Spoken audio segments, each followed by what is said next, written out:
मंगल प्रवचन। पुणात्माओं, आपने केवल कथाएं सुनी है, ये राम कृष्ण की, सुदामा और कृष्ण की, बेलनी और राम की, राम रावण की लड़ाई, महाभारत का युद्ध। ये भी एक इतिहास है, लेकिन ये अध्यात्म मार्ग नहीं था।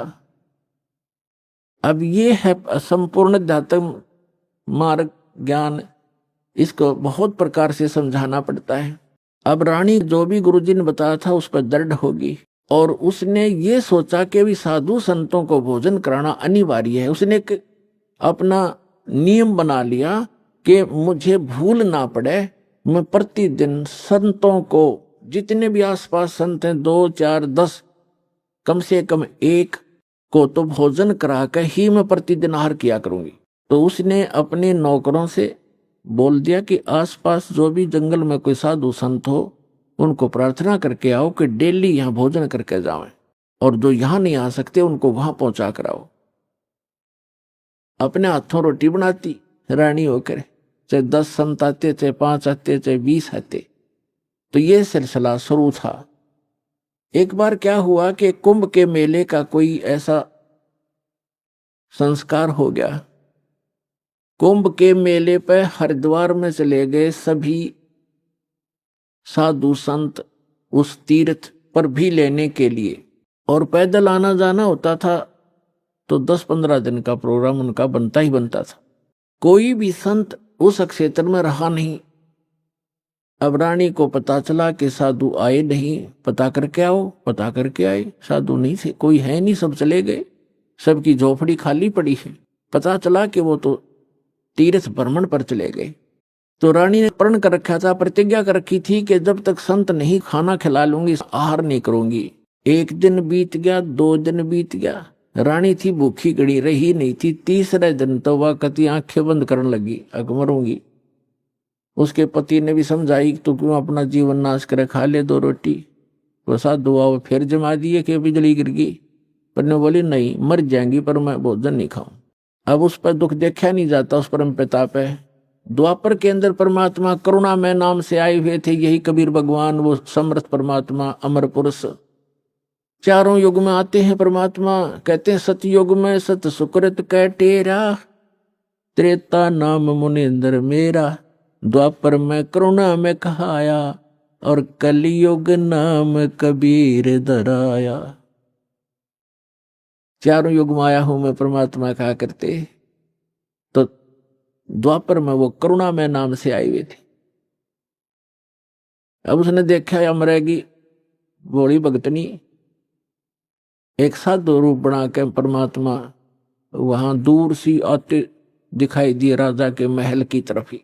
रानी ने कहा अपनी नौकरानी से कि बांदी है दासी, यदि तू अपनी रानी का जीवन चाहती है तो देख ले कोई साधु संत तुझे दिखाई दे जा, नहीं तो आज शाम तक तेरी रानी प्राण छोड़ देगी। अब वो दासी दुखी होकर के ऊपर चढ़ गई महल की अटारी पर, और वो कहां देखा बेचारी।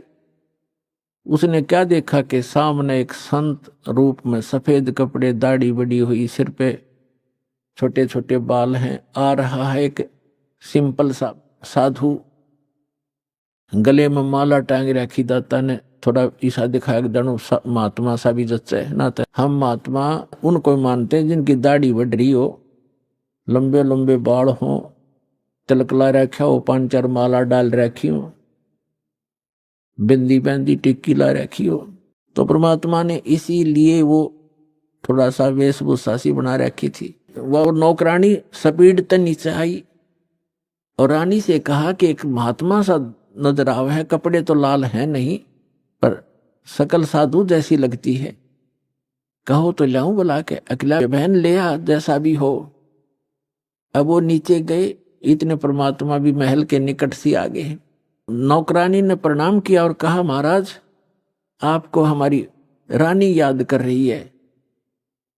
परमात्मा ने पूछा, आप कौन हो? कि मैं नौकरानी हूं।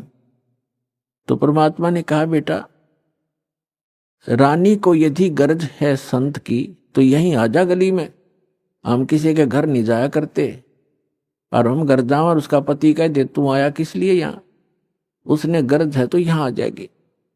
उसने जाके बता दिया कि साधु ऐसे ऐसे कह रहा, तो उसका और पक्की जच गई कि एक नंबर का महात्मा है। नहीं तो नो कोई कह देगा अपने रानी बुलावा, ये तो नो बाछड़ू की तरह भाग्य आकर बच्चे की तरह पैसे के लालच में अच्छा हलवा मिल जाएगा।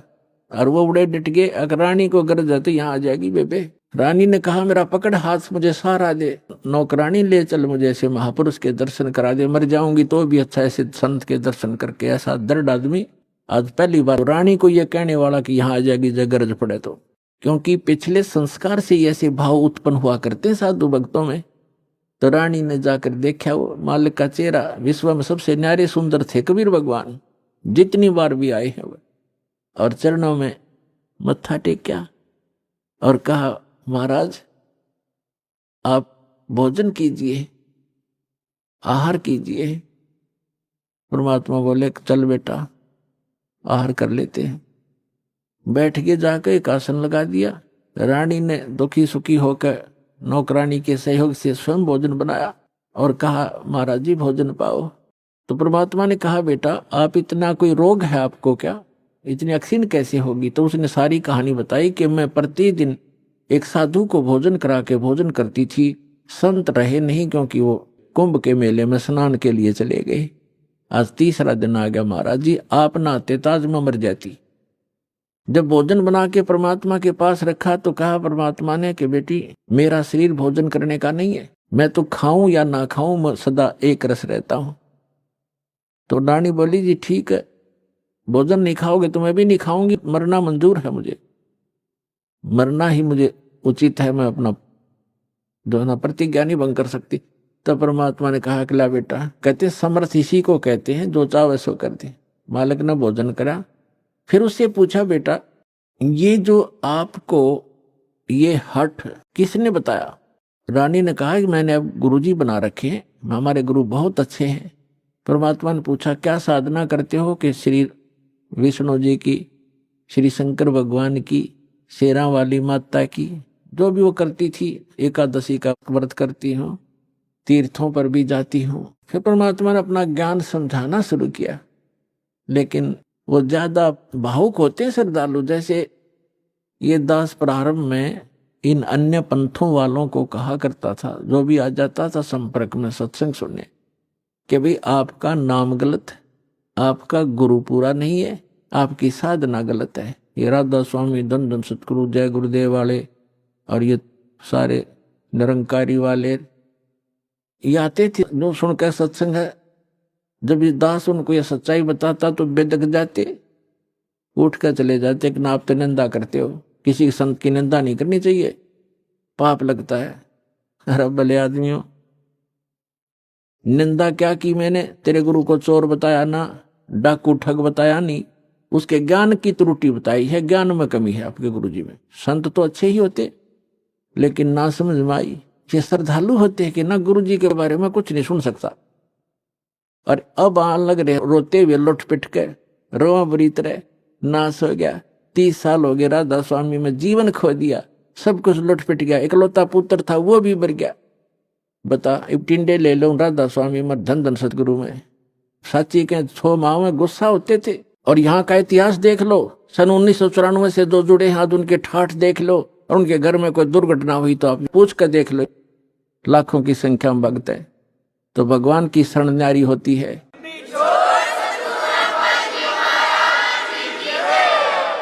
एक भगत से उसके सुख पूछने लग जाना, आपका दिमाग फेल हो जाएगा और उसके मुंह का थूक सूख जाएगा, पर गुण भगवान के वो बताने से बंद नहीं होगा आपको, जिसने 5-4 वर्ष से भी नाम ले रखा है। ये समर्थ है, पूर्ण परमात्मा है, इसलिए दास ये रे हो रहा आपके लिए कि किसी प्रकार आपके समझ में आ जा कबीर इज गॉड। दास का काम पूरा हो, फिर तापा डूंडा पाट जाएगा, पर विश्व में एक ही रस हो जाएगा कुछ दिनों में। तो रानी क्या कह रही है, परमात्मा ने बताना शुरू किया, बेटा आप विष्णु की पूजा करती हो, विष्णु जी की, कहाँ जाओगे, बता आपके गुरु ने, अजी स्वर्ग में जाऊंगी। स्वर्ग में कितने दिन रहोगे। अब सत्संग सुनकर थोड़ा बहुत ज्ञान हो ही जाता है। कहती है जी वो तो जितना धर्म होंगे मेरे पुण्य होंगे उतने दिन वहां रहूंगी, फिर कहाँ जाएगी, पता नहीं, वह मैं बताऊं कहाँ जाएगी, तो गदी बनेगी फिर अगले दिन में। अब यह बात उसका उतरा नहीं गला। परमात्मा ने बताया जो साधना आप कर रही हो, पुण्य कर रहे हो, दान कर रहे हो, ठीक है, रानी भी बन जाएगी और स्वर्ग भी चली जाएगी, फिर पशु योनि में भी कंपलसरी जाएगी। और ये आपके विष्णु जी भी नासवान, आपके शंकर जी भी नासवान, आपके ब्रह्मा जी भी नासवान। तो कहते हैं थर पकड़ थर होई, अमर की साधना करने से अमर पुरुष की तो अमर हो सकते हो। तुम नासवानों की भक्ति करके और सथाई होने की चेष्टा कुचेष्टा करती। अब मुंह बना लिया रानी ने, इंदुमती ने, कि महाराज जी संत है ना, ये एक दूसरे की निंदा कराया करें, और मेरे गुरु जी के बारे में देखो आप कुछ ना कहियो, मेरे लिए तो भगवान है। परमात्मा बोले बेटा, अगर गधे ने कोई गाय को है और गधी को कोई ये बताओ ये गधी है गाय नहीं है बेटी, और वो नौका तो फेरी गाय को गधी क्यों बताता है, तो दुख नहीं मान्या करते। उसकी जांच करे सचमुच क्यों कहा इसने ऐसी कड़वी बात, लेकिन वो नहीं मानी। अपने आत्माओं अपने बच्चों तक पहुंचने के लिए परमात्मा ने कितना प्रयत्न करना पड़ता है, इन काल के दूतों ने ऐसा उलझा दिया। अब परमात्मा ने बहुत कोशिश की कि बेटा मैं तेरे हित की बात कह रहा हूं, मैं तेरे गुरुजी को चोर नहीं कहता, गुंडा डाकू नहीं कहता, उनको ज्ञान नहीं है, वो विष्णु जी को समर्थ शक्ति बताते हैं, विष्णु जी खुद नासवान है, तो आपकी रक्षा कैसे करेगा वो? शिव जी को आप भगवान मानते हो। परमात्मा ने बताया कि जिस समय भस्मागिरी नाम का एक संत भगवान तेरे शंकर जी के सामने ऊपर ने पैर नीचे ने सिर करके 12 वर्ष तपस्या की, आपने पढ़ा होगा पुराण में, कहां जी पढ़ रखा है। और जो भस्म कंडा शिव से मांग लिया और भगवान शिव को मारने की चेष्टा करने लगा वो भस्मासुर, तो भगवान शिव जी ने क्या किया, भाग्य थे ना वो, तो वो अविनाशी है, जिनको तो अविनाशी मान रही उनसे तू रक्षा की बाट देखे, सुरक्षा उन वो आप सुरक्षित नहीं। अब बात सारी साची, पर गुरु जी के बारे में सुनना कति पसंद नहीं, वो पिछला रंग चढ़ रहा कसूता। तब परमात्मा ने कहा बेटा मान से मत मान, देखो वैसे अपने आप को भगवान कहें तो कति ना मानने जनता। परमात्मा ने कहा कि जिस भगवान की मैं भक्ति बताता हूं वो अजर व अमर है, उसकी भक्ति करने से आपकी आयु भी बढ़ जाएगी, जो मंत्र मैं दूंगा, और जो मंत्र आप जाप करते हो इससे आपकी उम्र ना बढ़ सकती ना घट सकती, और हम जो मंत्र देंगे उससे आपकी जितनी आयु आप चाहोगे वो बढ़ जाएगी। तो वो फिर भी ये कहती है जी इस तरह की बातें तो ये संत आपस में खूब जानते हैं, मुझे तो अपना गुरु बिल्कुल मेरे हृदय में समा रहे हैं। तो परमात्मा ने कहा ठीक है बेटा, साच कहूं जग माने नहीं और झूठ कही ना जाई हो, और ब्रह्मा विष्णु शिव जी दुखिया जिन ये राह चलाई हो। तो परमात्मा ने कहा कि ठीक है बेटी मैं चला, मान चाहे मत मान, मेरा फर्ज था तेरे को सच्ची बात बताने का, और आज से तीसरे दिन तुझे सर्प डसेगा, तीसरे दिन तेरी सर्प के डसने से मृत्यु होगी, ना तेरा गुरु बचा सकेगा, ना तेरा विष्णु, ना तेरा शंकर जी बचा सकेंगे, और ना तेरा भक्ति यो मंत्र बचा सकेगा। और न्यू कह के महाराज जी उठन लगे, चरना पड़ गई। अब मौत दिखे है ना जब जच्चा है कहां बूढ़ी बन गया दे। साधु संत झूठ नहीं बोला करते, चरणों में गिर गई और कहने लगी महाराज सचमुच। परमात्मा बोले तीसरे दिन आगे तेरी शेष आयु नहीं है और 83 लाख योनियों में जाएगी तू। फिर बोली महाराज जी फिर क्या करूं मैं? मैं मंत्र दूंगा बेटा, मंत्र जाप करिए और उस गुरु जी से बात भी मत करिए जो दुश्मन है तेरा। अब कहते हैं ना देश तो ते सारा मर जा पर अपना नंबर ना हो, इतना कोई दिक्कत नहीं। जब अपना नंबर आता दिखा ना जब की बंद है जीव की, तब सारी मान ली। ठीक जी जैसे आप कहोगे न्यू कर लूंगी, और मन में नो सोच रही कि देखूंगी तीसरे दिन क्या होगा। दीक्षा ले ली और गुरुजी ने बताया कि बेटा तीसरे दिन काल आवेगा और मेरे रूप में आवेगा। अरे एक ध्यान रखना, जो मैंने आपको मंत्र दिया है प्रथम, जब वो निकट आवे तो पहले आप इस मंत्र का जाप करके और फिर प्रणाम करना। इस मंत्र का जाप करना, वैसे तो प्रणाम नहीं करना पहले। देखो उस समय उन्होंने विशेष हिदायत इसलिए दी थी आगे के लिए, फिर परमात्मा ने बताया था वैसे संत आवे पहले दंडवत करे और फिर उनसे प्रसन्न करे, उनसे कुशल मंगल पूछे। लेकिन उस दिन परमात्मा ने विशेष हिदायत दी थी क्योंकि उसका अभ्यास नहीं था लड़की का, इसलिए कहा कि जब मैं आऊं यानी मेरे रूप में काल आवेगा और तू भावुक होकर के बगैर मंत्र जाप किए चरण मत छूना, पहले मंत्र जाप करना और फिर चरण छूना। अब रानी ने किसी को बताया नहीं, ने सोचा क्या पता सच्ची है कि झूठी है। ठीक अगले दिन के 1 बजे के आसपास परमात्मा के रूप में काल गया, करुणामय के रूप में, और कहा इंद्रमती, इंद्रमती कहाँ है बेटा। अब इंद्रमती ने देखा गुरुजी आ गए, गुरुजी आ गए, लेकिन वह बात उसके हृदय में गड़ रही थी। गुरुजी ने ये भी बात कही थी, तो उन्होंने प्रथम मंत्र सिमरण कर दिया। वो सारा जो कंप्लीट कोर्स यही है वो जो आपको दे रखा, उसके प्रथम मंत्र के प्रथम नाम से ही एकदम उसका स्वरूप बदल गया, और ऐसी विकराल चेहरा, लंबे दांत और मोटी मोटी आंख, बेहुद्दी सी विकराल सी शरीर दिखाई दिया। तब उस काल ने देखा कि तेरा तो इसने आवरण उतार दिया। न बोला अब तब बचगी तू, तेरे पास मंत्र जबरदस्त है, तुझे फिर देखूंगा।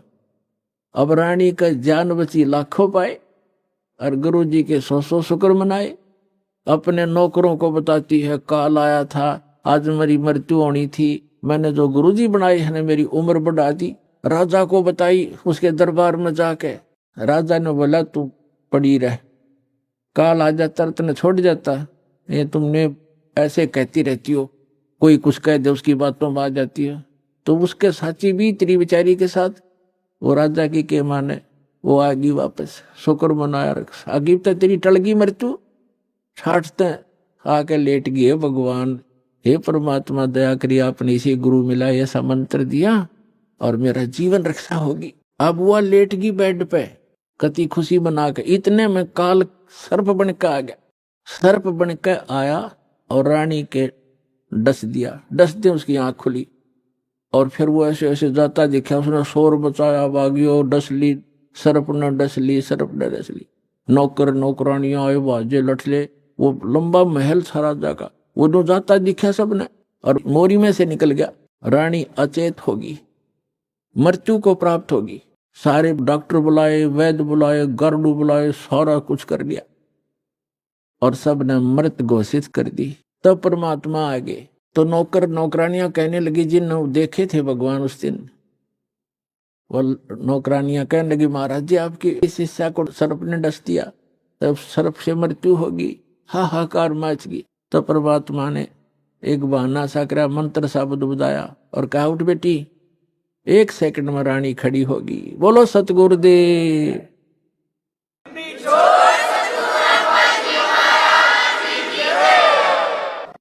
धन धन सतगुरु सत कबीर भगत की पीड़ मिटाने वाले। धन धन सत कबीर भगत की पीड़ मिटाने वाले, भक्त की पीड़ मिटाने वाले, भक्त की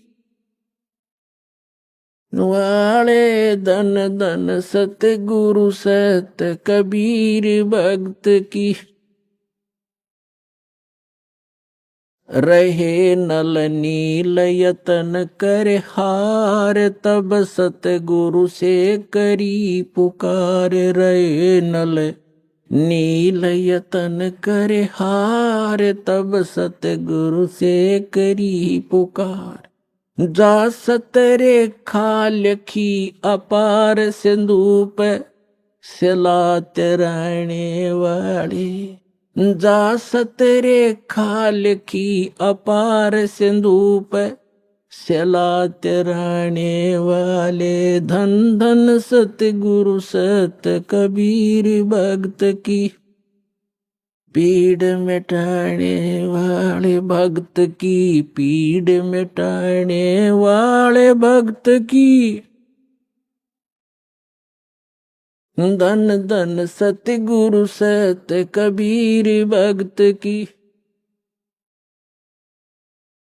डसी सर्प ने जब जा पुकारी, इंद्रमती अकुलाए।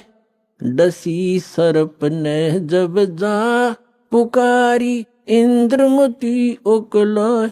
आपने तुरंत करी सहाय बेरूली, मंत्र सुनाने वाले। आपने तुरंत करी सहाय बैरूली, मंत्र सुनाने वाले धन धन सतगुरु सत कबीर।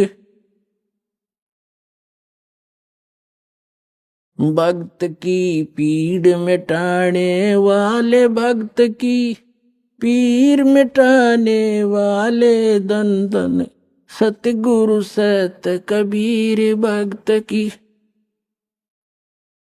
दामोदर सेठ के हो थे अकाज, अर्ज करी डूबता देख जहाज। दामोदर सेठ के हो थे अकाज, अर्ज करी डूबता देख जहाज। लाज मेरी रखियो गरीब नवाज, समुद्र से पार लंघाने वाले। लाज मेरी रखियो गरीब नवाज, समुद्र से पार लंघाने वाले। धन धन सतगुरु सत कबीर। भक्त की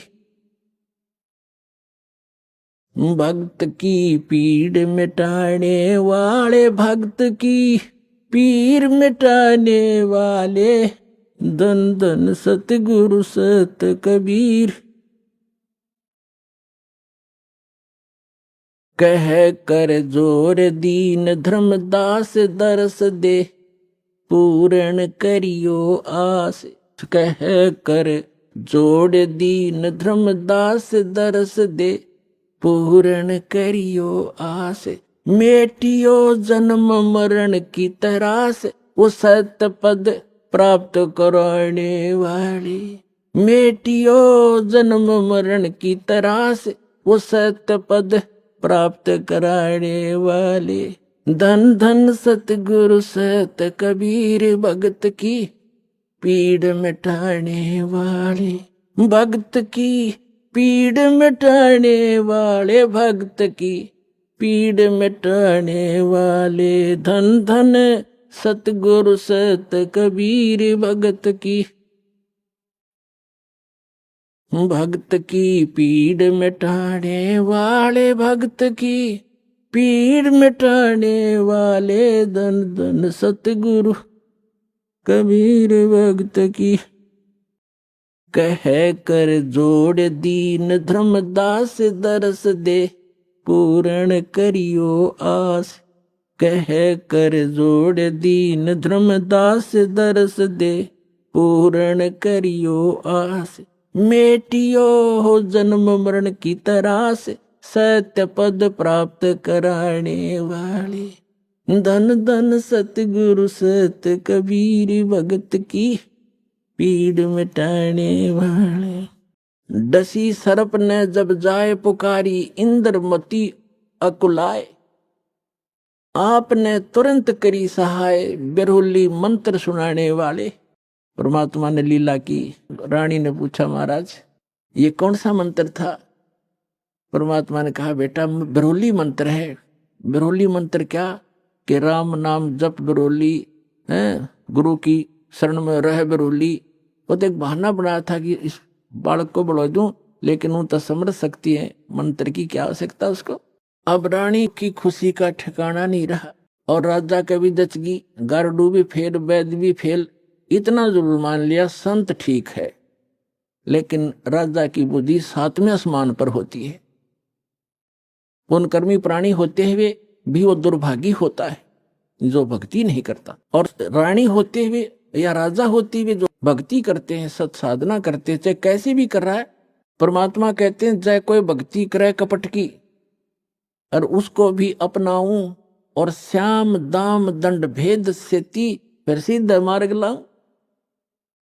अब देखो परमात्मा काल को आने भी नहीं देता, इसलिए आने दिया रानी का जच्चा ना हो या बात। संत जो साची कह गया, परमात्मा ये समझ रहे थे कि या फिर छोड़ दे हो, दूसरा गुरु आते ही उसके भी चरण छुआ और उसकी भी आरती तारा हो। और पुण्यात्मा गुरु को तजे भजे जो आना, अरता पशुआ को फोकट गया ना।